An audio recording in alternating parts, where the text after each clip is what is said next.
Good morning, everybody.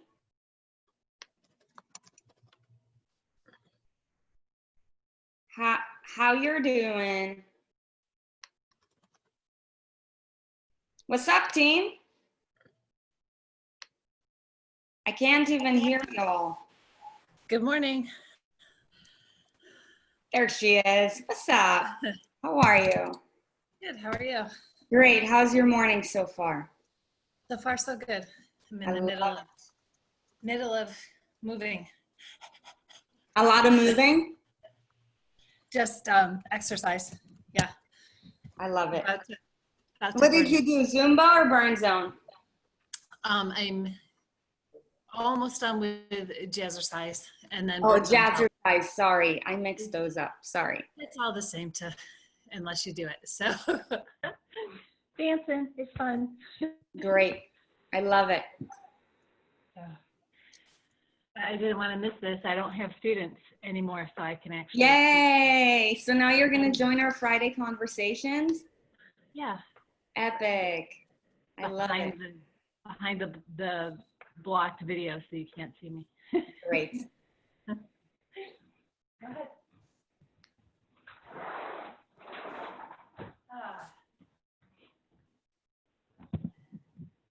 It was super hot here for a few days, and now it's just really nice. Is it humid? It was like the icky kind, but it's 59 and dry and nothing crazy on the radar, so it's nice. Good. What are you drinking? You guys, what are you all drinking this morning? Leftover cold coffee. Okay. How about the rest of y'all? Where's my? What? Oh, can you hear me? Okay. I'm drinking green tea actually, so. Great. Do you put anything in your green tea? Like stevia? I stopped putting sugar in it about a week and a half ago, so okay. I actually like it. Love it. And then Tammy has cold brew with protein. Tammy, like what, protein powder? You add that to your cold brew? Does it mix well?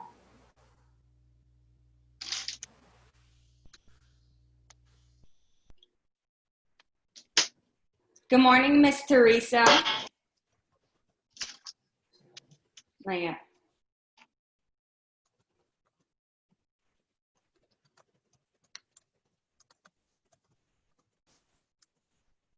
No, it doesn't mix well together.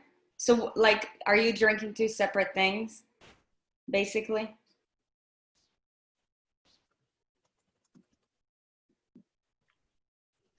Getting ready for work. Got it. Do your thing. Oh.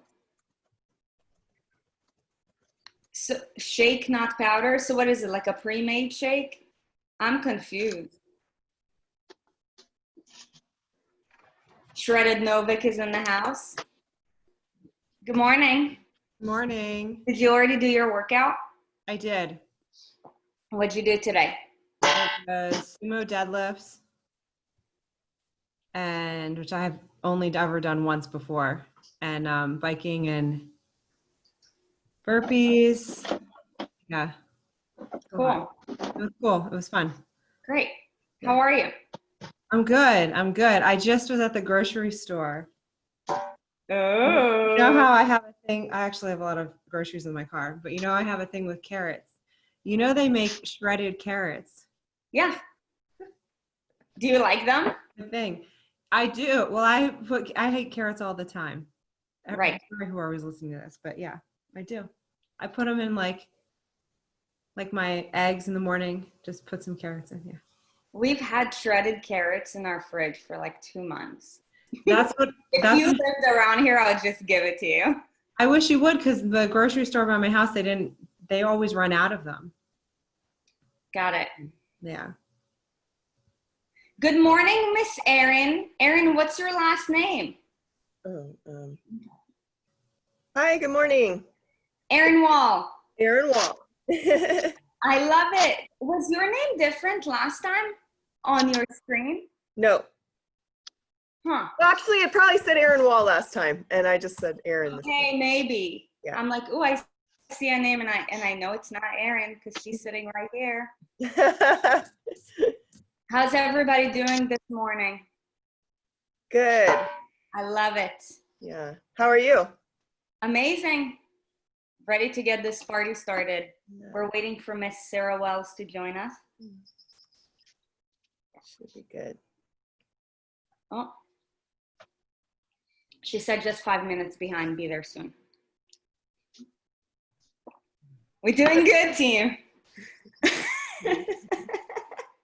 How's everybody's week been? Today's my rest day. I did burn zone day 3 yesterday, and I'm sore. Very sore. What's new? Miss Sarah Wells is in the house. Hello, hello. Why can't I hear anything? Can you hear us? Can you guys hear me? Yeah, Okay, I can't hear you guys. you can? Yeah. This could be my headphones fault. Yeah.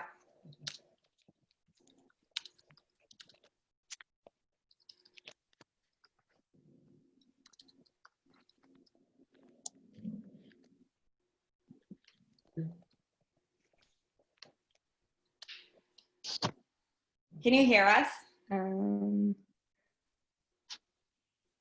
Gosh. I did check my mute button. Thank you though. Can you, I can't. Yeah, I clicked the arrow. I made sure it's checked to AirPods. For some reason, my computer just does this sometimes. I'm gonna exit and try to enter back in. Okay.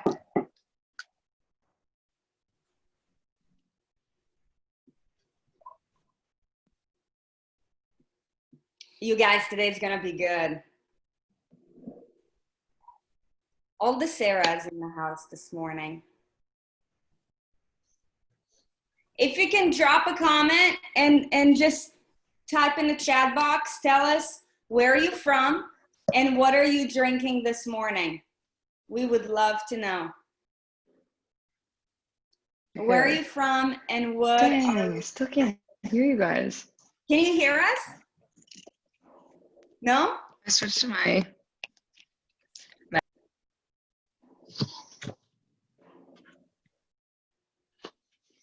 Can't hear you.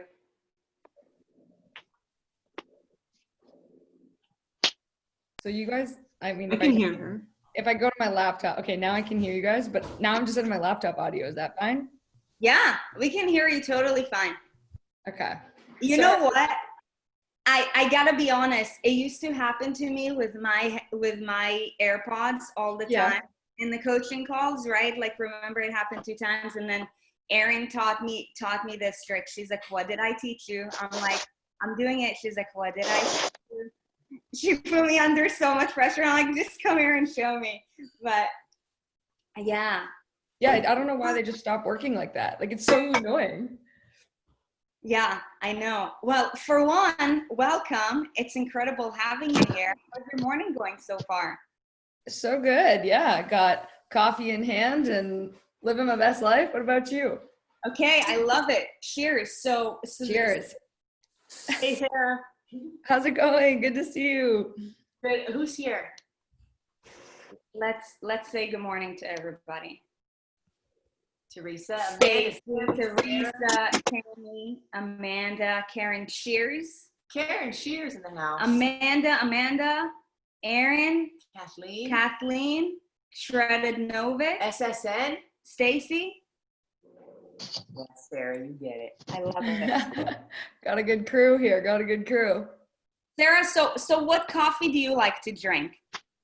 So there's a local grocery store that has like kind of, it's not all local produce or things like that, but it's just, it's no frills, you know, like it has like just the raw, like here's the groceries. We're not going to charge you extras for the fancy lighting, you know, like they're very just real. It feels farm to table-esque. And so they have a brand that, it's not even a brand. I don't even know where they get it from, but it's called Cannonball of like the self-grinding. Yeah.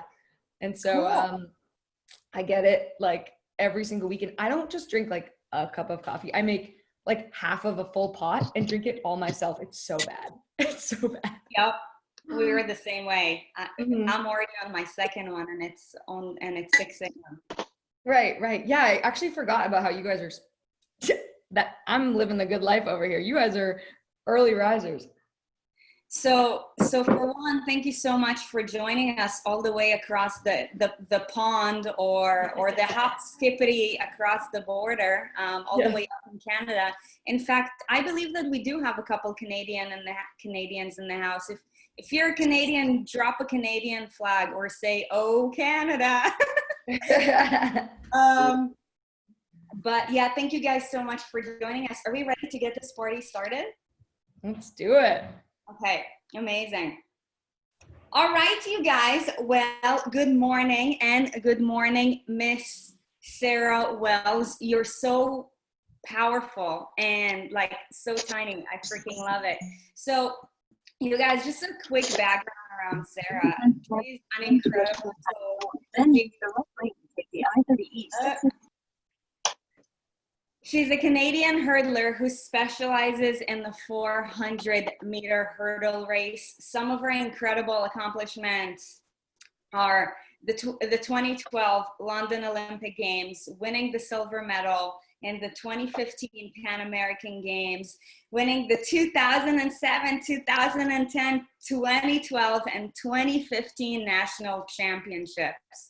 So your personal best for 400-meter hurdles is 55.65, which is insane, which tells me that you're clearly living on the fast lane. Yeah. But look, the thing is, despite of all of her incredible athletic accomplishments, she's evolved so much and magnified her athletic abilities, and she now uses them in order to leverage her way to kids to overcome life's hurdles, which is incredibly amazing. So Sarah, thank you so much for sharing your time with us today. We're super stoked to hear about your story because we know that you're up to good things and that your time is valuable. So now, you know, obviously you didn't just get to where you are today. So something that we always love to do in our conversations is to kind of get an understanding of how did it all start? So like, how did you even get introduced to track? Yeah, so I actually was never that kid who like dreamed of going to the Olympics.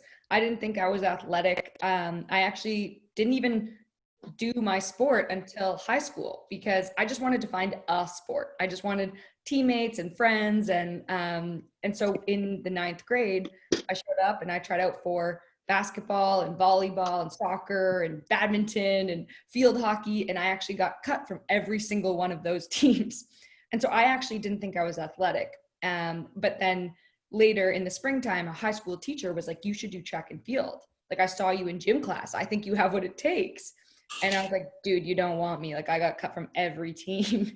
And he was like, no, I want to teach you how to hurdle. And what he said he saw me like run to the ball, get there, do nothing with it. But then I could re-accelerate again so fast that he was like, if I teach you how to hurdle, like, you know how to carry, like how to stop and start like that, which can be quite challenging. And so that high school teacher and I started working together. And 8 months later, we made the world youth team. And I went to Marrakesh, Morocco to compete on the world stage for the first time. And so, you know, within 8 months, this whirlwind, I was like, oh, okay, maybe I am a little bit athletic. And that same high school teacher and I stayed coach athlete for the next 9 years until we made the Olympics together. So pretty wild ride to have the same coach for so long. It's quite unheard of. And I feel like eternally grateful for that person for just being, you know, my second dad and partially raising me and believing in me before I ever believed in myself, really. So wow. Yeah, it's a wild like turn of events where I didn't think I was athletic, and then suddenly I'm at the Olympic Games. That's amazing. Okay, so there's a lot of really important points that you know, you brought up that I kind of want to dive into more detail about. So it seems as if based off of your own experience with sports, right? Like you believe that your own identity was not athletic. right? Like, how did that help to shape you throughout your teenage years? The identity that you gave yourself? I think that, it's a matter of finding something that you're really passionate about, feels really meaningful to you. And so I think by seeing that I had initially, all of my desire to do track and field came from like external recognition. Like I liked that I was good at something, that people acknowledged me for that. And, I had, high school, right? They like go on the school announcements after the races and they're like, yesterday we had this team doing a great job and blah, blah, blah. And so I just liked being on the school announcements. And like, it really came externally of being like, okay, I'm good at this. I should keep going because other people are saying I'm good. And it started that way. But then over time, I started to realize that like, oh, suddenly, as I approached my senior year in high school, it's like, I'm now a role model for some of the freshmen and the people coming in. And suddenly on the international and like world stage, people are looking at me and I'm a source of inspiration of like where they can go in a few short years. And so then I started to realize more and more about, it's not just about the impact that I can make on the track tangibly with my results, but more so that like, I have to be in the driver's seat of like, if people are going to look at me, well, then I need to be motivated to make sure I'm the person I want to be. And I'm the source of light that I want to be, because people are looking to me now. And so then suddenly it was like this flip of, I'm doing this for external validation to, I'm doing this to be the person I want to be. And it came from within, and it helped me really take ownership of my sport, of my goals, of what I wanted to accomplish, because now it was more for me, defined by me, instead of because I should or because other people think I'm good at it. And so I think that was an incredible lesson. I mean, I learned a bazillion lessons through sports, but it was an incredible lesson to learn to transfer over into everything you do in your life of, you have to have that burning fire and passion from within you. And how you find that is often through trial and error. And that doesn't have to come from you starting an Olympic sport, but like simply exposing yourself to new opportunities that maybe start initially because your friend dragged you out to a conference that you're like, I don't even really want to go to this thing. But when you're there, you learn something and it ignites something in you. And that, that's your fire all of a sudden. And so I think it's really about, if you wanted to redefine yourself or search for that passion, search for that kind of sense of ownership, it comes from exposing yourself to new opportunities. And that can come in the form of like, listening to podcasts, attending events like this. It can come attending conferences, kind of like hearing about something that sounds moderately interesting. You don't know if you love it, but you're willing to go and like, at least try it out. And I think that's where you can find that sense of self through the process of trial and error. Man, I love it. This is so powerful. Like the concept of exposing yourself to new opportunities. So for any of you guys who are taking notes, you definitely want to write this down, because here is the thing, just by like learning about, how did it all start for you? And like, had you not tried to play a sport that you thought that you really sucked at, Yes. like your coach wouldn't have seen like this God-given talent that you had. Mm-hmm. Right? So sometimes it's not about, it's about giving yourself the opportunity to just surrender to the process, regardless of what you think it may be, because you may never know what that's actually gonna open yourself up to create. So that's really amazing. Yeah, something I'll actually say is, I bet you, like, given who you are and like, I imagine who you would attract, you're probably all high performing people. And a lot of high performers will say that they perform really well under pressure. And I would include myself in that. Like, unless things have to get done, I like just don't have the same motivation to get them done. And I think often what happens is, I read in a book, and I'm blanking on the title of the book, but I remember reading it in the last like few months. It said that pressure is importance plus uncertainty. And what happens so often is, if we know we perform under pressure, well, then we need to keep pressure like up there, not to the point of detriment where it's like completely depleting ourselves and we're like a source of anxiety now, but you want to have some type of pressure because it's going to allow you to show up and be your best self. And so you might know something is important. And then if it's, pressure is importance plus uncertainty, but we can all in our heads then remove uncertainty because we decide there's no point in trying out for that team. I'm not going to make it. I'm not good enough. There's no point in trying that new thing. I'm not good at new things. I'm only good at these 3 things. Or like, I won't start my business because I'm going to fail. I'm not good enough. I could never start a business. And when we remove that uncertainty, well, now suddenly the equation doesn't make sense. Like, we can't add pressure, which is when we know we perform well. And so if we can adopt the mindset that actually doesn't decide how the outcome's going to go, you keep uncertainty because it's necessary, well, then you have your importance, you have your uncertainty, you're going to feel a sense of pressure, and that's going to allow you to be who you want to be. And so I think that's a big piece for everyone here who's likely a high achiever, to expose yourself, keep that sense of uncertainty, as uncomfortable as it is. It's incredibly important. I love it. You know what? I want to add up on that too, because I agree 100%. So I have a few mentors because I believe that like you always have to continuously grow, right? Yeah. But in a recent conversation, you know, one of my mentors, his name is Richie Dolan.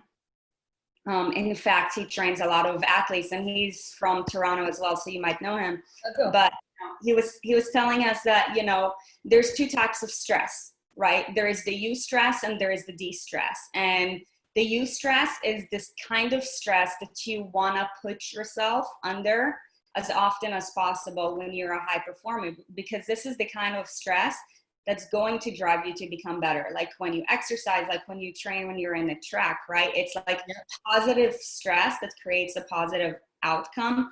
Unlike de-stress, which is the kind of stress that, you know, increases your cortisol levels and kind of like makes you like shiver or just like remain frozen and not really do anything. Right. So it's really important to know that. So thank you so much for sharing that. So there is one word that I know signifies an incredible meaning for you, and it's the word believe. It plays such a big role in your life. If you can share with us, like, how did believing help you to rise above the obstacles that you have faced in your career? So yeah, that word means everything to me. The year before my first Olympics, sat out with an injury, a stress fracture in my femur. So that's a deterioration of your bone from the inside out that eventually leads to a crack. And the year before the Olympics, when I've been, you know, now I've committed my life to this and I'm like, I'm going to make the Olympic Games. This is my dream. This is my goal. I get this injury, and it's supposed to take 3 months, and it ends up taking 9 months. And so, you know, you make a human in 9 months. I'm just sitting around all that time. And this is the year before my big opportunity to make the Olympic Games. And so I just go into that dark place that we can all go into when we watch a dream evaporate in front of our eyes, or our hands are suddenly tied, and for whatever reason we can't keep going. Coronavirus, I don't know, something. And then I just like would question my self-worth. Like, who am I without this goal? Will my friends still like me anymore? Will people listen to what I have to say? If I don't become an Olympian, like, is everything a waste? And that 9 months was exhausting and a roller coaster ride of emotions. And by the time I was cleared to run, I only had 6 months to get back to who I was before the injury. And then I still had to improve because I had never been an Olympian before. So I had to get back to who I was and then improve an entire second in order to qualify. And that's not a lot of time in 6 months to do that. So on my first day back to training, I got the word believe tattooed on my wrist. And I said, when I make the Olympic Games, I'm going to put the Olympic rings underneath here. Don't suggest everyone needs to tattoo themselves of their goals, but I do often strongly suggest that people find a word or phrase or quote that they can write down and bring themselves back to, and kind of focus them on like why you got started, why you believe that you can do it. And for me, that word was belief. And getting back on the track, like, again, it wasn't a smooth ride by any means, but 6 months later, I win the Olympic trials and go to the Olympic Games, and not just make it there, but then actually make it through a second round and finish as an Olympic semifinalist and one of the youngest competitors in the field. And so I'm like, holy shit, believing in yourself works. Like, why doesn't anyone tell you that? And of course, like, you hear it all the time, but it's like something we let go in 1 year and out the other because it sounds fluffy. It sounds like something we believe if you have your head in the clouds. It's not for people, you know, it's not the high achievers. We understand reality. We know what it's actually like. And so we don't let ourselves adopt that mindset because it doesn't seem real. And I think that's because we kind of have a misconception around the sense of belief being, you know, you walk in every scenario like, I believe in myself, I got this. And it's like, no, that's not what believing in yourself means. Believing in yourself might mean that you're crazy enough to have a big vision, a big goal that's scary and daunting, and people tell you you're crazy enough to think about it. And then you're willing to have the grit to know that you're probably going to face challenges along the way, but you're willing to overcome every single one of them on the path to that goal. And then you have the resilience to keep getting back up when there's obstacles in that way. And you know, you still have that dream, you still have that passion. And so having that vision, grit, and resilience, that's what believing in yourself means. And, you know, suddenly that becomes more tangible. We can hold it, we can feel it, we can understand that we can be scared anyways, we can ride the roller coaster ride. But you kind of have just this sense of like, I'm gonna keep going. And that's to me what believing in yourself really was, and allowed me to accomplish my big goal. And I'll like quickly share the other half of the story, because in 2012, I make the Olympics. But 4 years later, the Olympics comes back around, and I've now been Sarah Wells, the Olympian, for 4 years. And everyone around me is like, great, you're gonna go to the Olympics again, you're gonna win us a medal. Because the year heading into it, I had only lost to the #1 ranked girl in the world that year at the Pan Am Games, where I won a silver medal. And so now media is catching wind of that, and I'm like all exposed to like, you know, like, gotta win a medal, you're gonna win us a medal, right? And I'm like, yeah, definitely. And right before the Olympic trials of 2016, I had a workout where my hamstrings were super tight, but we were so close to Olympic trials, so I was so scared to not work out, because I didn't want to be the person who walked away in the final hours. I couldn't do one less thing. Like, more is better. I'm Sarah Wells, the Olympian. And in that workout, I ended up tearing my hamstring. And I only had 8 weeks before the Olympic trials. So I have an inch tear in my leg, a hole. And I have to then rush back, do everything I can to get back for Olympic trials. And I was probably only 90% healed. But I looked down at my belief tattoo and I was like, I did this before, I can do this again. Like, I believe in me. And when I ran that race, I was like winning for half of the race. The announcers like, that's Sarah Wells in lane 4. Like, seriously, shut up. I'm trying to focus. Like, I need to be here right now. And as I came around the final corner into the straightaway, we're like running shoulder to shoulder. I know I need to get top 3 in order to qualify. And I'm like in the 3rd position, fighting so bad. When we get to the line, we lean. And I end up getting 4th. And I missed qualifying by half a second. And the world went upside down, because for 4 years, I've been the national champion, 4-time national champion. I've been our leading 400-meter hurdler. I've been world-class this whole time. I've just come off winning a medal. And now Sarah Wells, the Olympian, doesn't make the Olympics. And so I questioned everything, because I was like, well, I've been telling people for 4 years, if you believe in yourself, you achieve your goal. So is that a sick joke? Because I just believed in myself and I did not achieve my goal. Right. And through a ton of reflection and journaling, I kind of realized that you don't build self-belief through achievements. I actually believed in myself more strongly after not making the Olympics. So you don't build self-belief through achievements, you build self-belief through action. And so I've now made a commitment to help as many people as possible to build self-belief through action. And I started a youth organization called the Believe Initiative, where we go into schools, help students pick a passion they have and a problem that they want to solve, and they use that passion to solve that problem. And we've impacted over 100,000 students all over North America. And it's been one of the most rewarding things I've ever been able to do. And I know now why I needed to go through both sides of the story, because I can now say, if you believe in yourself, like, it will help you get so much closer to your goal than you ever thought possible. And I'm not only coming from a place of success, I'm also coming from this place of being like, even when I didn't get my goal, I still know how important of a role it played in that process. And so it's been such a blast to run the Believe Initiative. And most recently now, I've been helping other people who have a vision and an idea to create a program or an initiative where that can actually become, like, this has become my business, the Believe Initiative. And so I've been taking that blueprint and helping other people create their program, initiative, curriculum to talk about whether it's positive body image or healthy lifestyles or wellness or mindset coaching.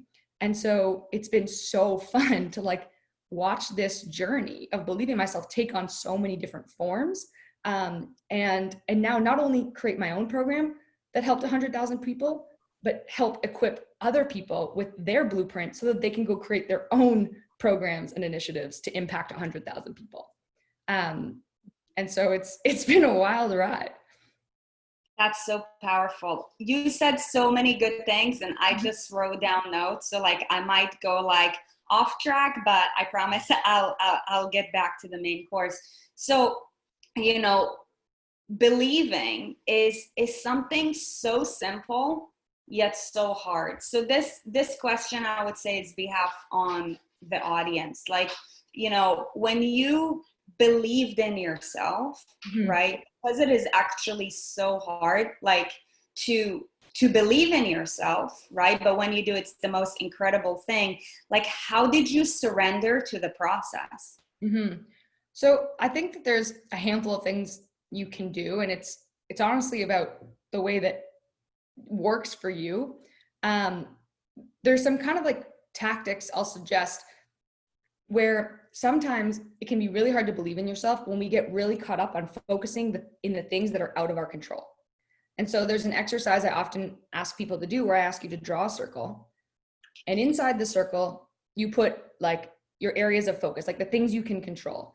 Outside of the circle you put like you can vent and like, oh, this is frustrating me, like coronavirus is happening and it canceled all my events, and like this is really frustrating to me, and like this person I don't feel like supports me, and you know, this person said something mean or whatever, all of the things you can't actually control. And then inside the circle where you've written the things that you actually can create change on, you can act on, you don't have to necessarily rely on other people for, like that's where you focus your attention, because that's going to allow you to create meaningful steps forward and help you build that self-belief through action. But if you're spending all your energy and effort focusing outside of the circle, well, then you're getting nowhere and you're just exhausting yourself. So that's a big tactic you can use. Another big thing is remembering that you have a choice. I think that, you know, something that we can all feel, especially when it's something happens that is out of our control, coronavirus, me tearing, I mean, indirectly out of my control, tearing my hamstring. I put myself in a position to tear my hamstring, but in those moments where it's like, okay, well, it's gone now. Like it's already happened. It's a thing. You need to start living with it. We can feel like we don't have a choice. Our hands are tied. It's happening to us. And something that I feel like, I don't know if we mentioned this at the start, but so I am an Olympic athlete, but I also just last season was on the most recent season of Amazing Race Canada. And so for those of you that know that show, it's like an epic scavenger hunt all over the world, and you have to do crazy challenges, and you're stuck with the same partner, but the clues tell you where to go. The challenges are preset. Like you can't change partners if it's not working well. Like you basically feel like your hands are tied in certain moments. But something that allowed us to be really successful in the race was that we as athletes recognize that we always have a choice in the mindset we adopt when facing that next challenge. And so having that sense of choice, and there's different ways that can come about. That can be in the language you use. Instead of saying, I am stressed, I am annoyed that this is happening to me. I am makes it you.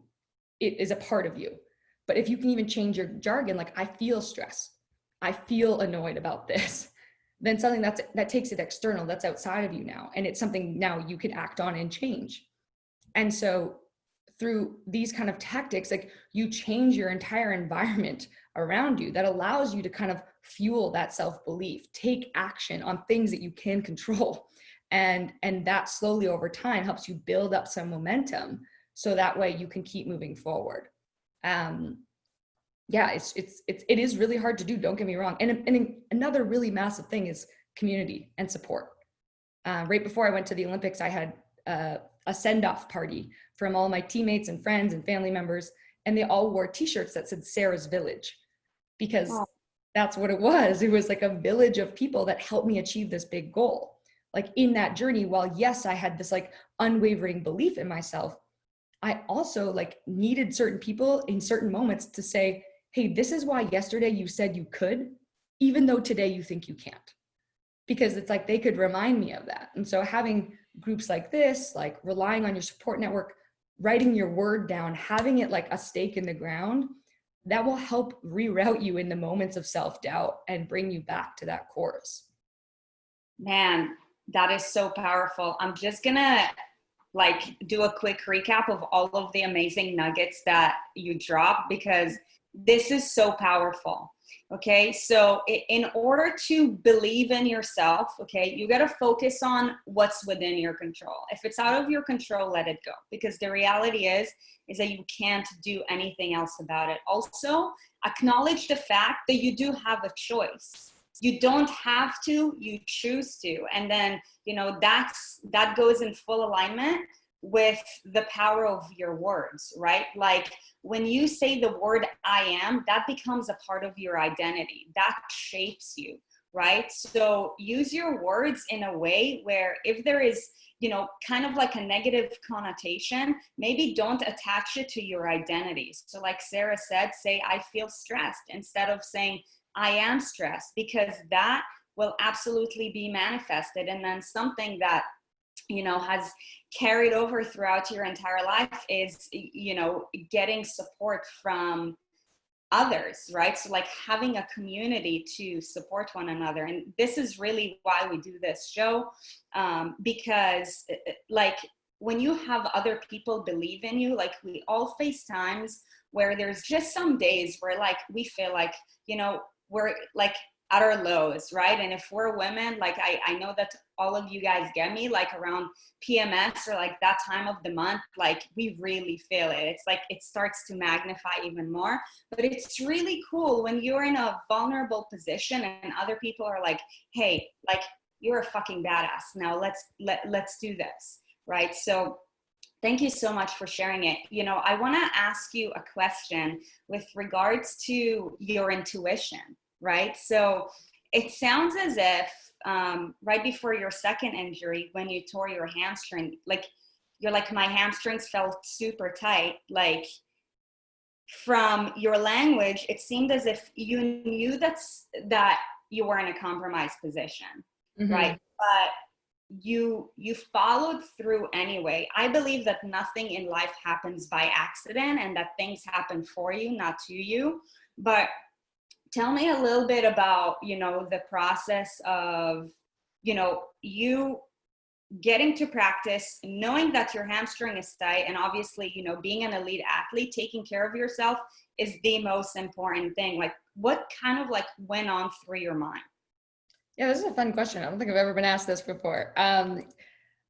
So when I got to practice that day, I was really scared to tell my coach that my hamstrings were tight because I didn't want him to shut me down, to be like, okay, like let's skip the workout today. Like you can just recover and we'll carry on. Cause he's really good about that. Like he never forced me into workouts when I was feeling like unhealthy or unwell. Like I had a really great coach athlete relationship. And, but my crazy brain felt like I needed to do everything in order to win this medal at the Olympics. And so I was like, I can't miss this workout. So I can't tell him that my hamstrings are tight. And so I barely say anything. But like you said, like I knew something was wrong. And so I don't know like how many people will be familiar about the difference in the track, but in track we run in these sprinting spikes. So there's pins in them and they're just in like the base of the shoe, and it allows you to grip the ground and like really drive when you're sprinting. Now, it's more likely that you'd get injured if you are wearing your sprinting spikes because your foot is planted in the ground and you are like as hard as you can, like fighting, you know, to keep sprinting. So often, sometimes if you're feeling tight or sore, a kind of act we can take is that you stay in your running shoes. You don't put on your sprinting spikes. You just stay in your running shoes because there's a bit more give, and it can prevent hamstring injuries, or not prevent, but keep you out of harm's way. So the one thing I did tell my coach, I was like, well, like they're just a bit sore. So like maybe we shouldn't spike up today, which is what we would call putting those shoes on.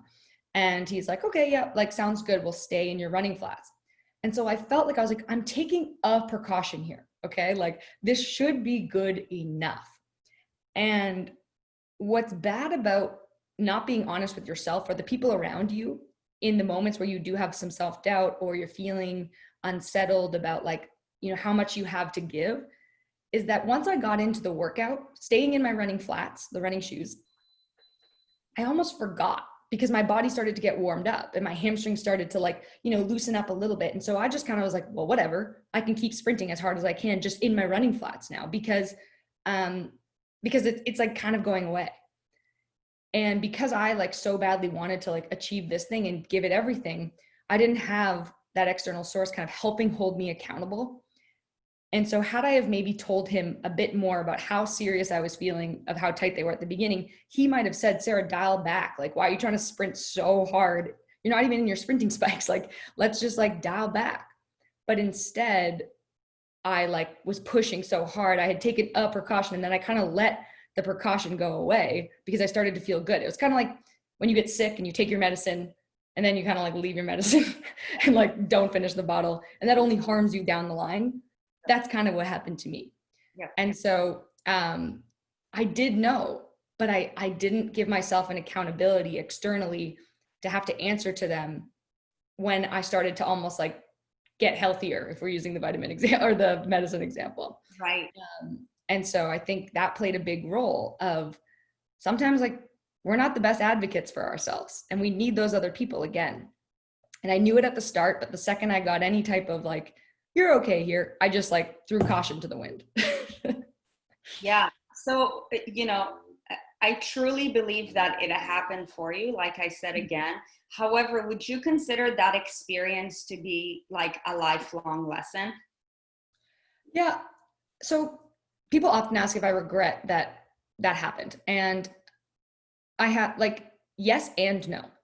Because yes, I was in such incredible shape. Like we were gearing up. I was the fastest I've ever been. Like I've never seen my body in the shape that it was. I've like never looked down at my watch and been like, dang, I did that time. like I just ran that fast. And I would have been so interested to know if I didn't get hurt, what would I have run that season? Like, would I have broke the Canadian record? Like, would I have like won that medal? Would I have like, what would have happened? So yes, I regret tearing my hamstring for not getting to know how fast I was.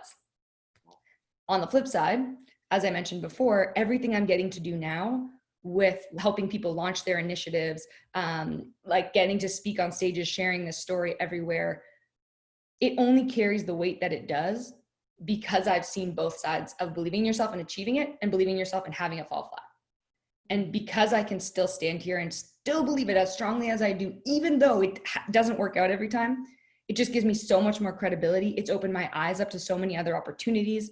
And it's allowed me to meet incredible humans like yourself, everyone here today, like all of the people across North America that I've been able to inspire. Like that wouldn't have happened without me tearing my hamstring. And so for those reasons, no, like there's moments I'm kind of grateful. Like, gosh, that would have been like 1 year of success for like, you know, potentially decades long of not this life. And I love this life. So yeah, it's kind of both. You know, it says a lot about the kind of person that you are because, you know, for an athlete, an event like that, I mean, man, you know, it's shattering, right? Like, so it's a huge stumbling block, but you're like, I'm gonna use it as a stepping stone. So like, you know, your perspective and like putting on the positive lens and like creating something incredible out of it. And I want to get into the Believe initiative in just a second and about your mission. Mm-hmm. That's powerful. So I want you to know that. Thanks. Now, you said something really powerful. You don't build belief through achievements, but through action. That was so powerful, and I agree with it 100%. So I just wanted to share that again, that you don't build belief through achievements, but through action. Like you guys need to write this down. Yeah. It's amazing because really life is a series of stepping stones, right? And you really created something amazing from it. Before we get to the Believe initiative, because we are so in this community, we're so all about athleticism, you know, and fitness. I would love to hear the lessons that carried over from the track to your life. What were the biggest ones? I mean, God, so many. Like, certainly the importance of being resilient and the power of believing in yourself. Like, that's my whole mission. I think the importance of having someone show you what's possible, whether it's the coach, for me, like he showed me to believe in myself, or a teammate of mine who really like showed me that you didn't have to be a superhuman to make the Olympics, that like you could work really hard and have it happen. I think there's an element of like perseverance that is just integral to achieving anything. And certainly that no opportunity is wasted. Like, well, I dumped 4 years of training into that like second Olympic quad, and had it not come to light, it was never wasted time, never wasted opportunity, because I'm able to pick that up and apply it to my next opportunity. And that's what I'm doing now with the leadership launch, which is the program that helps people build their own initiatives, and then the Believe Initiative itself. So yeah, and those are 3 big ones that are coming to mind, but like I probably have 500 that I learned through sport. Right. You know, something that I always say, right, and Erin and I, like, we keep on like dissecting it even more, is how you do anything is how you do everything. Yes, I love that. Because I believe that for high performers especially, like the way that you attack one area of your life, you're going to attack it in every other area of your life. Yeah. So that's really cool. Can I add something to that too? Yeah. We've been dissecting this phrase for a long time, but what I would say, okay, so what did you just say? You said how you attack one area of your life is how you attack the rest. How you attack the area of your life that you're most passionate about is how you attack the rest of areas of your life. Yeah, that makes sense a lot. Yeah. Yeah. Okay. And you know, attack is not really the perfect word to describe it, but it's the first one that came to my head. But like how you approach. Yeah. Right. Yeah, more appropriate. Okay. Go ahead. Well, I was just going to say that I do have to run soon, but yes. I know that we're 2 minutes over time, but I also don't want to cut us off in a great conversation. So, but talk about the Believe Initiative and what it's about. Yes. So the Believe Initiative is a program that I started that does help students take a passion they have and a problem they want to solve, and they use that passion to solve that problem. And so we've been all over North America. You can check out the website, believeinitiative.com. But the thing that I think this group might be more interested in is this leadership launch program, where if you have like a program or an initiative or like a curriculum that you're hoping to bring to others, like you wanted to run a full day event and create impact with the knowledge that you have, in this leadership launch program that I've been running, it helps you basically design that. Like, how do you talk about what is it that you're doing and impact, and how do you create the action plan for that? How do you make it uniquely yours and really package up that IP so you have something to sell? And then how do you create that support network? How do you think about leveraging that to create opportunities to turn this knowledge that you have, this insight and passion, into a program that can affect others? And so if you are interested in that, I do have a Google form sign up that I'll just drop into the chat here, that you can click that and just put your name and email in, and I can reach out and let you know about the, kind of like the details of the program. We are starting our next cohort on Tuesday. So it's like good timing. And it's 6 weeks long. It's every Tuesday night from 7 to 8:30. And so if you're interested in that, I would love to help you guys get your programs and ideas off the ground. And so I'll share that for now to hopefully, I think this group probably has a ton of knowledge that they're ready and excited to share with the world. So I'd love to help you guys with that. Definitely. And I'll be sure to add that to our community page. One last quick question. If you had one message to share with a group of people, what would that one message be? Okay, so this is like my signature line. I say it at the end of every single keynote. I believe it so strongly. And that's hard work doesn't always lead to success, but being resilient and having an unwavering belief in yourself will always lead to another opportunity for success. And that's that no wasted time, and that everything you can take and apply to the next opportunity. So Hard work doesn't always lead to success, but being resilient and believing in yourself will always lead to another opportunity for success. I love it. I love it. That was so powerful. Thank you so much for your time and for your teachings and for your presence, and just for sharing your story. I know your time is super valuable. So, you know, give back to doing all of your incredible things. And you guys, thank you so much for joining this powerful conversation.